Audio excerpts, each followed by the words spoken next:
So we need to get the facts straight. How does this virus work? How does it transmit? Where does it want to go? And let's protect ourselves. I'm Dr. Peter Lin. I'm a family physician in Toronto, Canada. The coronavirus is a family of viruses that can cause as mild things as just a common cold, all the way up to SARS or MERS. These are these bad pneumonias that we're talking about. And basically what these viruses are, they look like a tennis ball with all these spikes sticking out of it. And depending on the type of spike, it allows that virus to attach to certain places. So some viruses, they have the spike that attaches to your nose. So basically you just get a common cold. But the SARS virus and this new virus that we're talking about has the spike that allows it to attach to the cells in your lung. And when it attaches there, it puts in information to make photocopies of itself. So it uses our equipment to make more viruses. I'm declaring a public health emergency of international concern over the global outbreak of novel coronavirus. Most of the coronaviruses live in animals. In this particular case, it was from Wuhan. There was a fish market where they were selling live animals. And the thought is that the virus was in a live animal, then it crossed into a human. But then what we found was that people were getting sick in terms of healthcare workers, in terms of family members that were looking after them, which now meant that the virus can pass from human to another human. Just like all viruses, it needs to reach a target, which is your lung. And it has to get there with your help. It has no feet and no wings. So therefore it needs us to move it there. So that's why we keep saying, don't hang around sneezy people because you're going to breathe it in.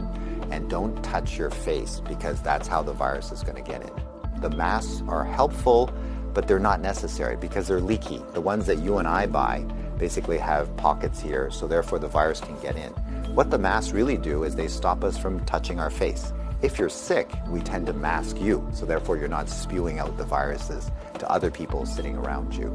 The true people that have the real masks are the N95. Those are sealed. These are for the doctors that may be caring for their patients. So in the beginning, the coronavirus will cause kind of like flu-like symptoms or a cold. So people just get the stuffy nose, that kind of thing. But you'll understand that as soon as that virus starts manufacturing in your lung cells, they're producing all these copies of the virus, all of a sudden now you kill the lung cells. So now you can't exchange oxygen. And that's why one of the early symptoms is people get very short of breath and they tend to have a difficult time breathing, and that's why they end up in hospital.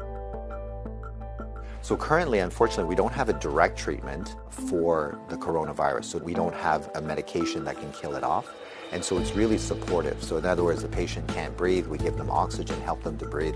They can't drink, so therefore we give them fluids to support them. Their kidneys begin to shut down, we help them with all those things. So it's a very supportive process. This is a new virus that we've never seen before. So our immune system, our army, are having a hard time figuring out what to do.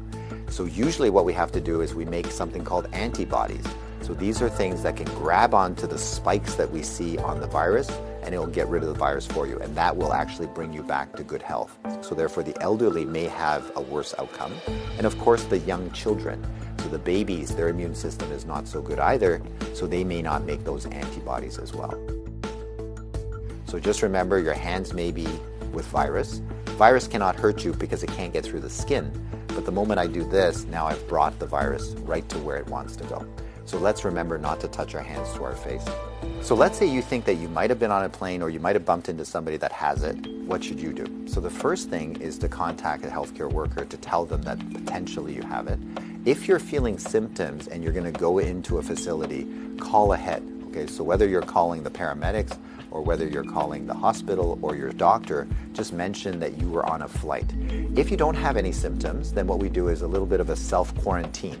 In other words, we can just keep you away from other people, and so you don't go into parties, don't go with your friends, don't go into public transportation.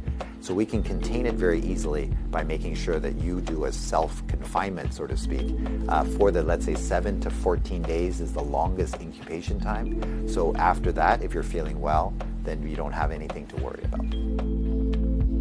If we get the facts right, then we don't have to be overly worried, but we do the right things so that we don't get the virus ourselves and that we don't pass it on to others. And if we look after each other in this way, this virus will have nowhere to go. It needs us to move it, it needs us to make copies for it, and if we don't help it, then the virus will stop. So we have the power to do that right now.